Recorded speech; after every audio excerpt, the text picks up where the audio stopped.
할렐루야. 사랑하는 성도님 여러분 반갑습니다. 어떻게 한 주간 주님의 은혜 가운데 평안하셨습니까?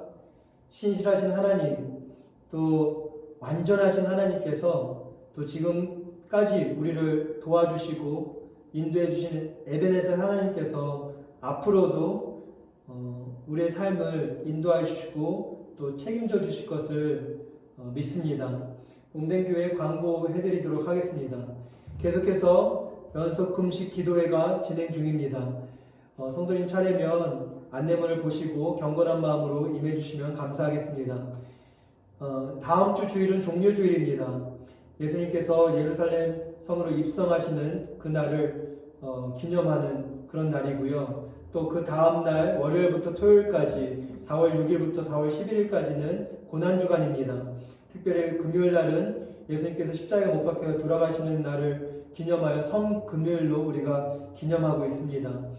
이 모든 부활절 기간을 저희가 기도로 좀 준비했으면 좋겠고요. 또 무엇보다 이 고난주간에는 저희가 특별 새벽 기도회를 계신 곳에서 온라인으로 준비하고 있습니다. 여러분 함께 기도해 주시면 감사하겠습니다. 다 자세한 내용과 안내는 우리 다음 주까지 또 주보로 또 이렇게 광고로 말씀드리도록 하겠습니다. 또 4월 12일은 부활주일인데요. 기도학기는 그때 전체로 모여서 예배를 드리면 참 좋겠습니다. 함께 기도해 주시고요. 또 상황을 또 계속 보고 주님의 뜻과 마음을 구하면서 지혜를 구하면서 여러분들에게 계속해서 또 안내해 드리도록 하겠습니다. 어쨌든 간에 주님께서 살아계시고 우리의 모든 예배를 받으시기에 합당하십니다. 할렐루야. 계속해서 기도해 주실 때 우리 성도님들, 특별히 우리 소망의 어르신들 위해서 기도해 주시고요. 무엇보다 지화재 집사님 주석 받으시고 또 폐에 물이 차 올라서 물을 또 빼셔야 되는 모든 과정 가운데 주님께서 함께 해주시고 또 큰 위로와 또 힘과 능력 되어주시길 함께 기도해 주시고요. 구정남 집사님 수술 날짜가 좀 연기됐습니다. 함께 기도해 주시고 이한나 집사님 암으로 투병하고 계시죠. 모든 치료 가운데 하나님께서 치료의 광선을 비춰주셔서 기적을 또 행할 수 있도록 우리 함께 기도하길 원합니다. 그 외에 우리 주보를 보시면서 성도님들을 위한 기도와 교회를 위한 기도 또 열방을 위한 기도 계속해서 금식하며 올려드리도록 우리 함께 합력하여서 선을 이루게 되길 그렇게 되길 바랍니다.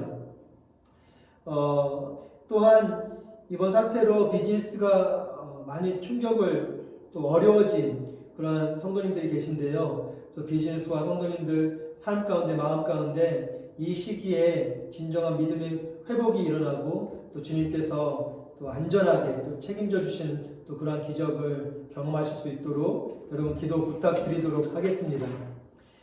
혹시 그 외에 의문이나 또 기도 제목이 있으시면 언제든지 저한테 연락 주시고요. 또 한 주간 또 승리하시길 바랍니다. 이번 주 주님께서 허락하신 말씀입니다. 마태복음 17장 14절에서 21절 되겠습니다. 마태복음 17장 14절에서 21절 먼저 하나님의 말씀에 큰 은혜 받으시고요. 하나님의 말씀 경외하시는 마음으로 저와 함께 합독하셨으면 좋겠어요. 우리 천천히 다 같이 합독하시겠습니다. 시작.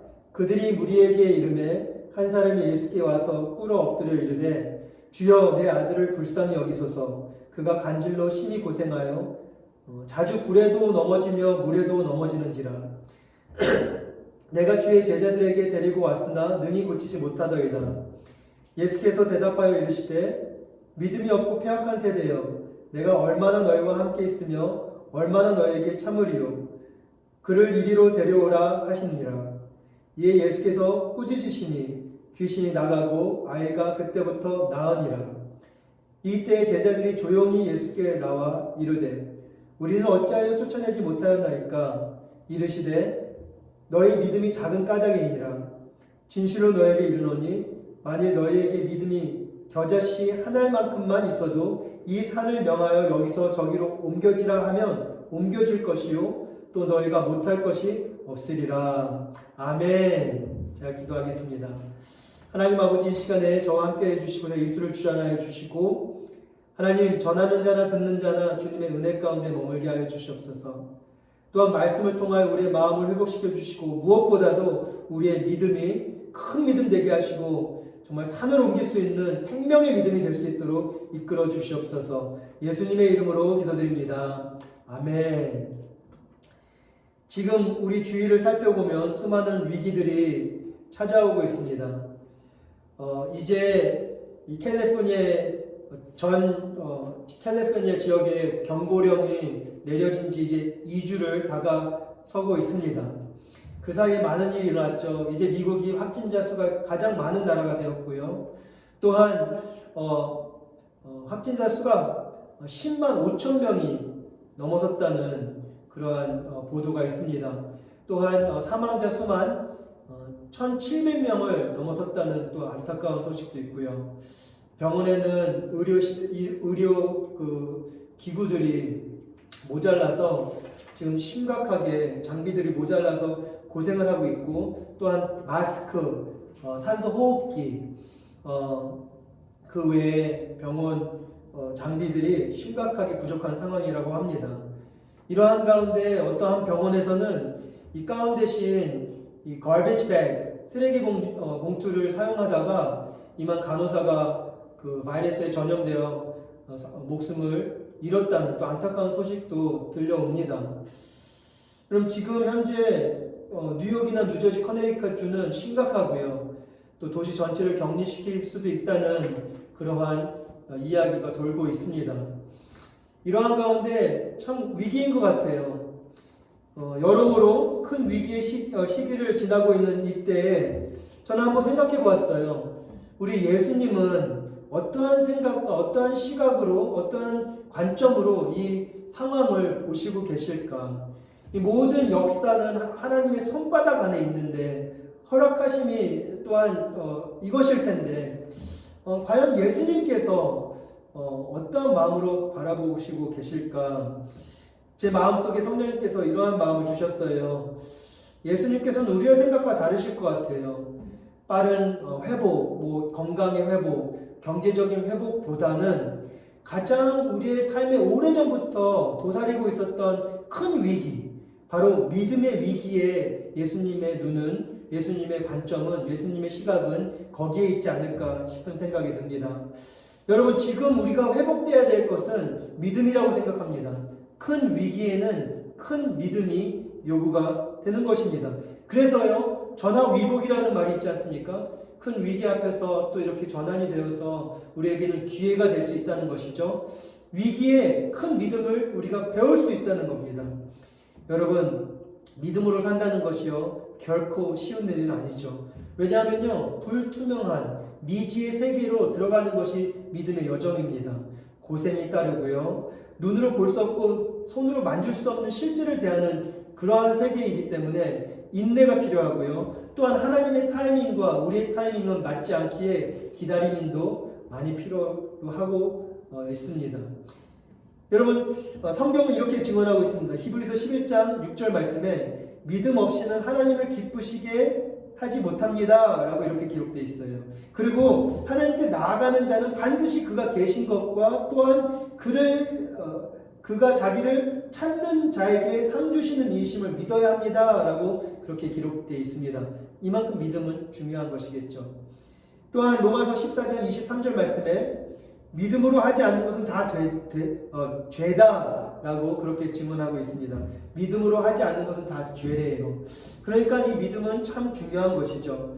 여러분, 이러한 위기 상황 가운데 우리가 하나님을 기쁘시게 하고 또 하나님을 찾을 때 그가 계신 것을 믿어야 하고 우리가 믿음으로 모든 것을 행해야 되는데 어떻게 하면 이 믿음의 위기를 우리가 극복할 수 있을지 여러분과 좀 세 가지로 좀 오늘 겨자씨 하나의 믿음이라는 제목 하에 세 가지로 좀 말씀드리고 싶습니다.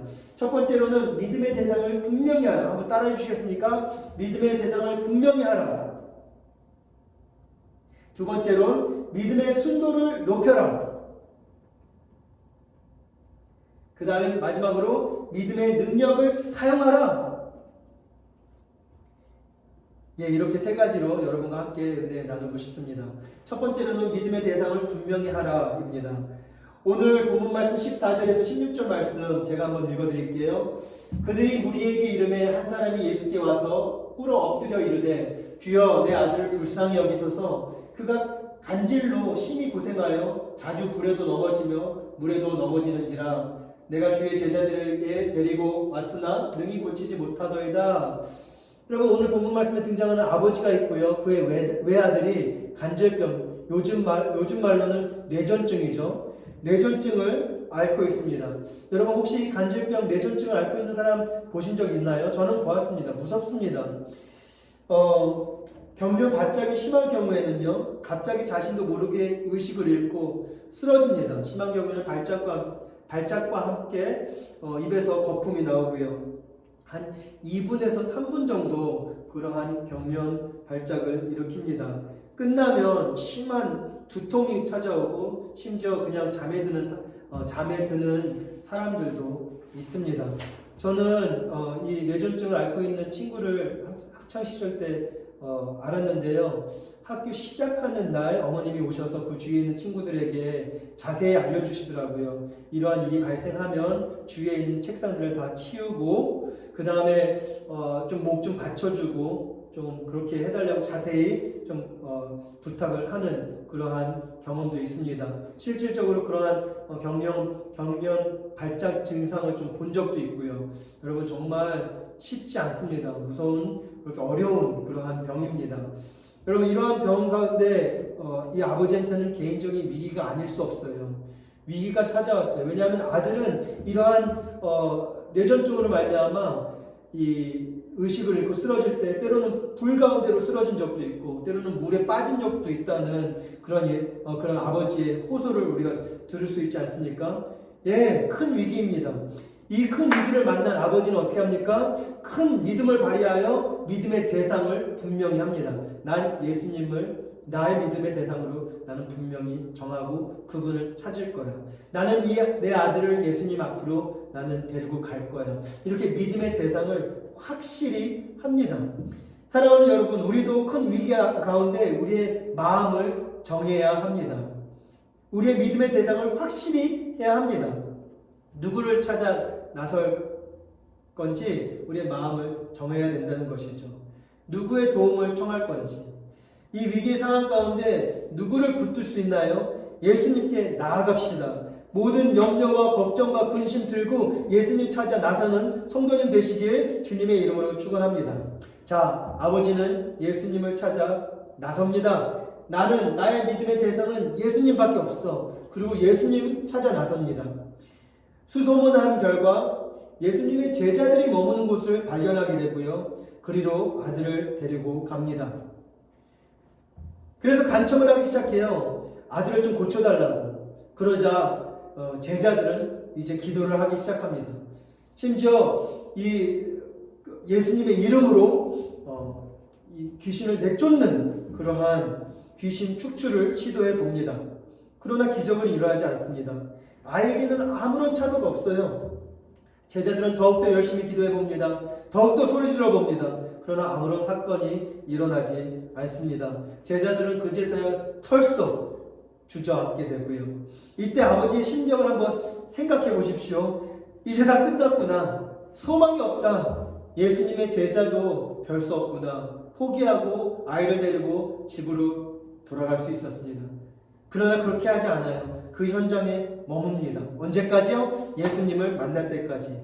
여러분, 이 이야기 저와 여러분의 이야기 아닙니까? 위기 가운데 우리가 예수님을 찾아 교회에 옵니다. 목사님 만나고 전도사님들 만나고 기도도 받고 예배도 드립니다. 종교의식을 행하게 되죠. 그러나 아무런 일이 없습니다. 위기는 여전히 있고 그리고 우리의 삶 가운데 어려움은 여전히 도사리고 있습니다. 이때까지 되면 이만큼 되면 상황이 많은 사람들은 포기하고 집에 갑니다. 교회에 나오질 않아요. 포기합니다. 여러분 절대 포기하지 마십시오. 언제까지 기다리셔야 합니까? 예수님 나타날 때까지. 여러분들이 예수님 만날 때까지. 교회는 왜 옵니까? 예, 우리 설교를 들어야 합니다. 교제도 중요합니다. 사람의 도움도 받아야 합니다. 그러나 교회에 나오는 주된 목적은 예수님 만나러 나오는 거예요. 하나님 만나러 나오는 거예요. 거예요. 하나님 만나지 않고 예수님 만나지 않으면 그건 여러분 교회에 나올 필요가 없는 것이죠. 예수님 만나야 해요. 왜냐하면 예수님만이 우리의 믿음의 대상이기 때문입니다. 사랑하는 성도님들, 참 믿음의 사람이 되기 위해서는 단순히 사람 앞에 나오는 것을 배워서는 안 됩니다. 그들을 의존하려고 해서도 안 돼요. 어쩌면 문제가 아직도 해결되지 않은 것은 내가 사람이 아닌 그리스도를 온전히 의지할 때까지 하나님께서 아직도 기다리고 계시기 때문일 수도 있다는 것 여러분 기억하셔야 될 줄 믿습니다. 이렇게 아버지는 포기하지 않아요. 낙심됩니다. 속은 터져나갑니다. 그러나 그 현장을 떠나지 않습니다. 버팁니다. 기다립니다. 그랬더니 누가 찾아오십니까? 예수님께서 드디어 나타나십니다.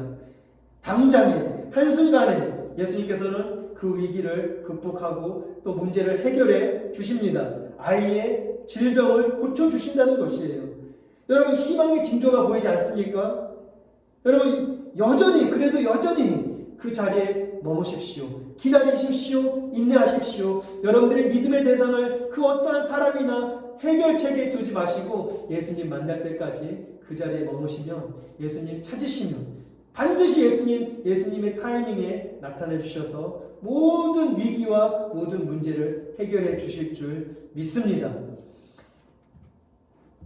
마태복음 17장 17절 말씀 표준 새 번역으로 한번 다 같이 한번 읽어볼까요? 시작. 예수께서 말씀하셨다. 아 믿음이 없고 삐뚤어진 세대여, 내가 언제까지 너희와 같이 있어야 하겠느냐? 내가 언제까지 너희에게 참아야 하겠느냐? 아이를 이리로 내게 데려오너라. 아이를 이리로 내게 데려오너라. 주님께서 오늘 말씀하십니다. 모든 위기와 염려와 근심과 걱정 이리로 나한테 가지고 오너라. 믿음의 대상을 분명히 합시다. 잠언 8장 17절 말씀. 나를 사랑하는 자들이 나의 사랑을 입으며 나를 간절히 찾는 자가 나를 만날 것이니라. 믿음으로 취하시길 바랍니다. 할렐루야. 간절히 찾으십시오. 예수님 반드시 만나주십니다. 시편 121장 2절에서 2절 말씀, 1절에서 2절 말씀 시작. 내가 산을 향하여 눈을 들리라. 나의 도움이 어디서 올까? 나의 도움은 천지를 지으신 여호와에게서로다. 예, 천지를 지으신 우리 하나님이 계신데 우리가 누구를 찾겠습니까? 우리 천지를 지으신 여호와, 우리의 도움 되시는 여호와, 우리 하나님께 나아가 우리의 믿음의 대상을 우리 하나님께 두고 우리 예수님께 두는 저와 여러분 되기를 주님의 이름으로 축원합니다. 두 번째로 믿음의 순도를 높이라입니다. 오늘 16주 말씀을 보니까요, 주의 제자들에게 데리고 왔으나 능히 고치지 못하더라 라고 기록되어 있습니다. 능히 고치지 못하더이다. 그럼 당연히 질문을 해봐야죠. 제자들은 왜 실패했을까? 여러분 제자들이 경험이 없었나요? 아니요, 있었어요. 마태복음 10장을 보시면요, 예수님께서 이미 귀신을 쫓아내는 권세를 주셨고요. 또한 성공 사례도 있습니다. 경험도 있고요, 성공 사례도 있습니다. 그리고 그때는 둘씩 짝지어 보냈는데요, 지금은 9명이서 한 아이를 놓고 기도하고 있어요. 왜 9명이냐고요? 나머지 3명, 베드로, 요한, 야고보는 예수님과 함께 예수님이 변화되시는 산에 지금 그걸 목격하고 있어요. 나머지 9명이 지금 귀신 축출에 지금 몰두하고 있는 거예요. 왜 실패했을까? 거기에 대한 답을 예수님께서 이렇게 얘기하십니다. 이 제자들이 조용히 예수님께 나와 아무도 없을 때, 다 갔을 때 조금 창피했나 봐요. 그래서 아무도 없을 때 조용히 예수님께 묻습니다. 예수님, 우리는 어찌하여 쫓아내지 못하였나이까? 창피했나 봐요. 그죠? 예수님께서는 말씀하십니다. 너의 믿음이 작은 까닭이었다. 너의 믿음이 참 작았다. 근데요, 나중에 또 하시는 말씀 보면 사뭇 앞뒤가 맞지 않는 말씀을 하시는 것 같아요. 왜냐? 이렇게 말씀하시거든요. 믿음이 겨자씨 하나만큼의 믿음만 있어도 산을 옮길 수 있다. 그리고 또한 못할 것이 없다라고 얘기합니다. 아니, 겨자씨는 예수님께서 씨 중에서도 가장 작은 씨라고 설명하신 적이 있으시잖아요. 그러면 이 작은 믿음, 제자들의 작은 믿음으로도 이 아이의 질병을 고칠 수 있었어야죠. 여기서 우리는 한번 살펴봅니다. 간단히 말씀드리자면 예수님께서는 지금 불충분한 믿음의 양을 얘기하시는 것이 아니죠. 양에 대해서 얘기하는 것이 아니라 불경건한 믿음의 결함에 대해서 말씀을 하고 계시는 겁니다. 너희들의 믿음에 결함이 있다. 생명력이 없구나. 너의 믿음은 가짜 믿음이구나. 이렇게 얘기하는 것이죠. 여러분, 오늘 본문 말씀을 보시면요, 제자들이 열심을 냅니다. 그러나 진정한 믿음은 자기의 최선과는 정반대편에 있지 않습니까? 그럼 양이 아니에요. 양이 아니라 결함이 있는 믿음이라는 거예요. 다시 말씀드리자면 효력을 나타낼 수 없는 믿음이다. 이렇게 예수님께서는 죽은 믿음을 얘기하는 겁니다. 왜냐하면 아무리 작더라도 그 씨 안에는 생명력이 있습니다. 그 생명력이 터져 나오면 큰 나무가 되는 것이죠. 마찬가지로 우리의 믿음은 양의 문제가 아니라 정말로 생명력 있는 순도 높은 믿음인가, 이게 중요하거든요. 그 순도 높은 정말 생명력 있는 믿음이 겨자씨만한 믿음이 있으면요, 나중에 그 믿음이 자라나서 큰 나무가, 열매가 맺혀진다는 것입니다. 그러나 이 생명력이 없는 죽은 믿음을 아무리 열심히 양적으로 채우려고 한들 아무런 효력이 없다는 얘기죠. 다시 말씀드리자면 믿음을요, 이렇게 공식화하는 사람들 있잖아요. A 플러스 B equals C. 그래서 종교 의식을 행하면, 그래서 내가 이런 기도와 이런 말씀을 보고 어느 정도 열심으로 내 최선으로 종교 의식을 행하면 이러한 결과가 나올 테야 라고 막연하게 믿는 이러한 믿음. 또한 기계적으로 경험을 토대로 한 기계적인 의식을 행한다던가, 이러한 자기의 열심으로 무엇인가 해서 얻어내려는 이러한 믿음은 효력이 없다는 것입니다. 여러분, 살아있는 생명력 있는 말씀은, 믿음은 뭐예요? 인격적인 거죠. 예수님과 나와 관계, 정말 내주하시는 성령님, 내주하시는 예수님께서 나와 항상 함께 동행하시고 나는 그분만 신뢰하는 거예요.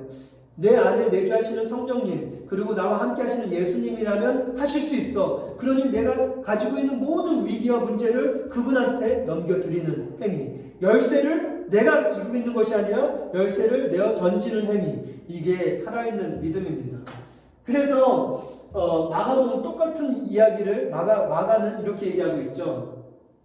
이제 그 아버지가 예수님한테 얘기를 합니다. 하실 수 있으면 우리를 불쌍히 여기소서, 도와주시옵소서. 그랬더니 예수님께서 어떻게 얘기하시죠? 할 수 있으면 무슨 말이냐? 믿는 사람은 모든 것을 할 수 있다. 내가 믿습니다. 믿음 없는 나를 도와주시옵소서. 이렇게 얘기합니다. 참 멋있는 장면이죠. 이 아버지는 순도 높은 믿음이 없었던 거죠. 할 수만 있거든. 그랬더니 예수님께서 할 수 있으면이 무슨 말이냐? 믿는 사람은 모든 것을 할 수 있다. 그랬더니 아버지는 내가 이제는 믿습니다. 그 다음에 내 아들이 이제 고쳐주세요 라기보다는 내 믿음 없음을 도와주세요. 이거예요. 정말 순도 높은 믿음은 정말 주님만을 믿을 수 있는, 모든 상황 가운데 주님만 전적으로 신뢰하는 그러한 믿음이죠. 그러한 믿음이 조금만 있으면, 겨자씨와 같은 이러한 믿음만 있어도 생명력이 있고 정말 효력이 있는 믿음이 있으면 이 산더로 옮겨지라 하면 그대로 되고요. 못할 것이 없다는 거예요. 왜냐하면 누가 하십니까? 주님이 하신다는 것이죠. 마지막으로 이 믿음의 능력을 사용해야 될 줄 믿습니다. 오늘 본문 말씀 21절은 없음이라고 기록되어 있죠. 그러나 다른 사본에 보시면요, 기도와 금식이 아니면 이런 유가 나가지 아니하니라 이렇게 얘기하고 있습니다. 또한 동일한 말씀을 마가복음은 이렇게 얘기하고 있어요. 집에 들어와서 제자들이 조용히 묻자오되 우리는 어찌하여 능히 그 귀신을 쫓아내지 못하였나이까? 이르시되 기도 외에는 다른 것으로는 이런 종류가 나갈 수 없느니라 하시니라. 예, 우리는 이제 이 능력의 믿음을 사용해야 됩니다. 이 믿음을 자꾸만 쓰는 이 행위를 해야 돼요. 어떻게 씁니까? 이 믿음을 쓸 수 있는 가장 유일한 방법은 금식과 기도라는 것이에요. 여러분, 금식과 기도는 뭐예요? 기도는 무엇입니까? 여러분, 기도는 내가 하나님을 전적으로 의존하고 있다는 것을 실제로 보여드릴 수 있는 겸손한 행위 아닙니까? 내가 입술을 열어 하나님 아버지를 부르는 순간 주님에게 내 시선이 향하게 되고 그분을 부르면 부를수록 그분을 의존할 수밖에 없는, 여러분 그게 작은 씨앗의 겨자 씨앗의 믿음입니다. 여러분 정말 기도 생활 안 하고 말씀 생활 안 하다가 주님께 나가려고 하는 그 여정이 얼마나 어려운 것 저도 잘 알고 있습니다. 여러분 정말 기도 생활 안 하다가 무릎 꿇고 기도하려고 할 때 얼마나 산 넘어 산이고 막혀있는 담이 많습니까? 그러나 여러분 정말 그 겨자 씨와 같은 생명력 있는 작은 믿음 하나 있어서 정말 주님 앞에 나아가서 무릎 꿇고 하나님 아버지라고 한번 불러보세요. 예수님라고 한번 불러보세요. 그때 정말 주님께서 그 기도 들으시고 그 다음부터는 주님께서 그 믿음 보시고 행하실 줄 믿습니다. 이게 작은 씨앗의 믿음의 비유죠. 금식은 왜 합니까? 금식은 자기 부인의 행위인 것이죠. 전적으로 전능하신 하나님을 의존한다는 것이죠. 사람이 떡으로만 살 것이 아닌 하나님의 말씀으로 살겠습니다. 그래서 이제 음식 먹는 것도 패하고 온전히 하나님만을 의지하겠다는 그러한 마음이 담긴 것이 금식 아니겠습니까? 여러분 우리의 믿음을 사용해야 됩니다. 이 믿음의 능력을 이제 사용해야 되는데 어떻게 해요? 금식과 기도할 때 이러한 믿음을 사용할 수 있습니다. 제자들이요 그러한 기계적인 그러한 종교 의식에 빠져서 경험을 의지해서 그들의 최선으로 하는 것이 아니라 그 순간 겸손히 무릎 꿇고 금식하며 정말 이 아이를 위해서 그러한 마음으로 기도했을 때 주님만 의지했을 때 주님의 이름으로 주님의 능력이 정말 나타나 이 아이의 이 뇌전증이 치료함 받았겠죠. 우리도 마찬가지입니다. 우리의 믿음의 대상을 확실히 합시다. 그리고 우리의 믿음의 순도를 높입시다. 그리고 우리의 믿음을 이제 금식과 기도로 사용하는 저와 여러분이 되길 주님의 이름으로 축원합니다. 기도하실까요? 오직 예수님께서 나의 믿음의 대상이십니다. 예수님께 나아갑니다. 다른 것 믿지 않습니다. 예수님만 신뢰합니다. 의존합니다. 살아계신 예수님과 동행하고 싶습니다. 나의 믿음 없음을 용서하여 주시고 나에게 믿음을 가르쳐 주시옵소서. 나의 모든 죄성을 드러내 주시고 정직하게 주님만 바라보게 하소서. 예수님의 이름으로 기도드립니다. 아멘.